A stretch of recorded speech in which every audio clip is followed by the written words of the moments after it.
I think a lot of people were hoping that we would get interest rate cuts this year. I know certainly at the start of the year, a lot of people were saying September, October. That's looking increasingly unlikely. Well, September's gone now. And I think the market's now pricing in a cut in February, and that seems pretty reasonable to me. But of course, a lot of that will really depend on inflation. What was interesting though was it looks like some of the hawkishness has come out of the RBA statement.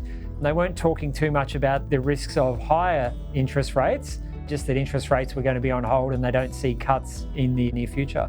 Prices have continued to rise, albeit the rate of price growth has slowed. We have seen some falls in Melbourne though, for example.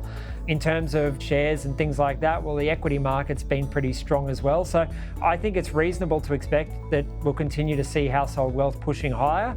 And then of course, the next thing will be when we do start to get interest rate cuts, how the market responds to that. We know that typically when you get interest rate cuts, mortgage borrowing capacity increases, and that's actually positive for property prices.